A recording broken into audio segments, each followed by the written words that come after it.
Hi, this is Erin Johnson, Outstanding Ohio's most resourceful realtor, and I am here today with another Resourceful Realtor Thursday, helping you with all things home ownership.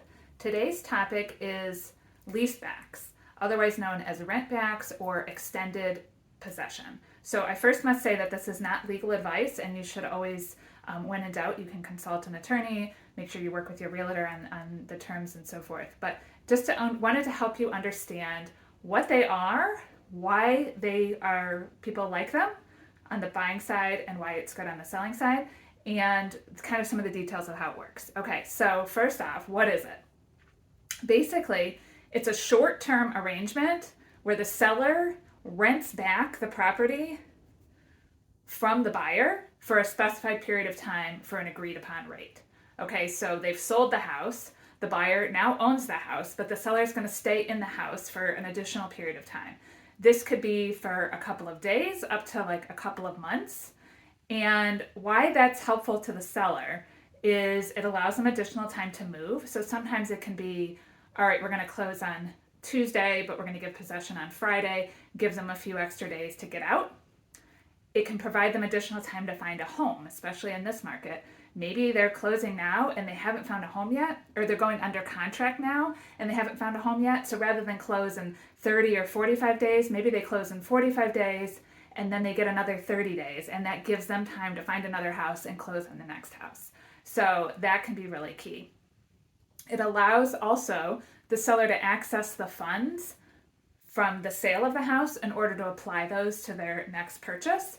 So if they can't afford to buy another house without getting the funds from their current house, that allows them to sell, get under contract, close, get the money, stay in the house a little bit longer while they're closing on the next house and finding the next house. So it works out that way. And then lastly, it avoids the cost of storage and temporary housing and the hassle of moving twice. So if it helps bridge that gap so that they don't have to move twice. When you're trying to time a buy and sell, it can get really tricky. So it really is a nice lever for a seller to have extra time and to get the money sooner, potentially, without having to move out. So it seems very seller oriented, which it really is. But why it's important to the buyer, essentially, it's a negotiation tactic. So particularly in a seller's market, if the buyer has some flexibility on timing and they're willing to meet the seller's needs as far as when they want to close and when they want to be out of the house, it's just going to increase their chances of winning, getting their offer accepted. So it's as simple as that. It just, if you can be flexible and give the seller what they want, then you have a greater chance of winning the bid. Okay, so that's what it is and why they're important or why people like them. So how do they work? So basically you have to have something in writing prior to closing that specifies the payment amount. So is there going to be a charge for renting during this period of time? And what time period are we making this deal for? Are we allowing the seller to stay for?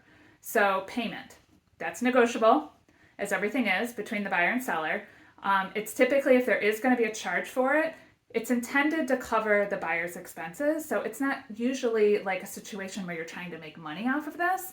But if the buyer considers their expenses, the mortgage amount, the taxes, the insurance, if there's an HOA fee, figure out what that costs them on a monthly basis and then divide it by 30 to get to a daily rate. That is pretty much what's fair to charge. You want to be able to cover your expenses. But because it's a seller's market, there are often times where buyers are allowing the seller to rent back without charging them. So that is another option, or maybe you don't charge that full amount and you charge some nominal amount. So that's up to you, but that's a key piece of the agreement that you're agreeing on what's going to get paid. The second key piece is the time period. So again, it's typically a short-term arrangement. Sometimes it's just a few days or a week or two, but it can extend even up to a couple of months. Typically, if the buyer is getting financing, they'll usually need to take possession within 60 days of closing if it's a primary residence loan. So that the loan is basically contingent upon you living in this house. So that means you have to move into the house within 60 days. So that's, unless it's a cash buyer or a different kind of loan, typically 60 days would be the max that you would do this rent back for. So that's how you figure out the payment.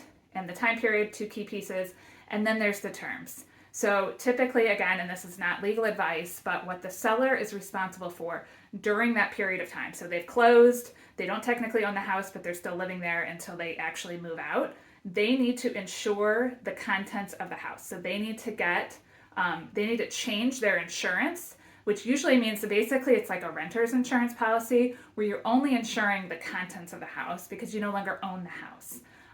You have to continue to pay for utilities during that period of time, typically. And you're still responsible for like lawn maintenance, landscaping, and basically keeping the property in the same condition that it was as of closing. So if something minor breaks, you might have to fix it, that kind of thing. The buyer, on the other hand, they're responsible for insuring the house. So they need to go ahead and get homeowners insurance for the house itself. So if there were a fire, the buyer would pay for the house portion of it, their insurance would cover the house, and the seller's insurance would cover the contents of the house. And then if there's maintenance or repairs that weren't caused by intentional acts or negligence of the seller, then the buyer would typically be responsible for that. So again, not legal advice. That's kind of what typically happens. But you want to make sure if you end up in this situation that you have an agreement that spells these things out. What is the payment, if any? What is the time period? And what are the terms? And who's responsible for what during that in-between period? Because something could happen. Like I said, there could be a fire and the house burns down, and you need to make sure it's clear on who is responsible for what. But this can be a great way for sellers to manage that tricky timing of buying and selling at the same time. And if buyers have flexibility to allow it, it can help them win offers. So it's definitely something you should be aware of and educated on, especially in this seller's market. As always, if I can help, if you have any questions about this, I'm always available. 330-227-4355. Have a great Thursday.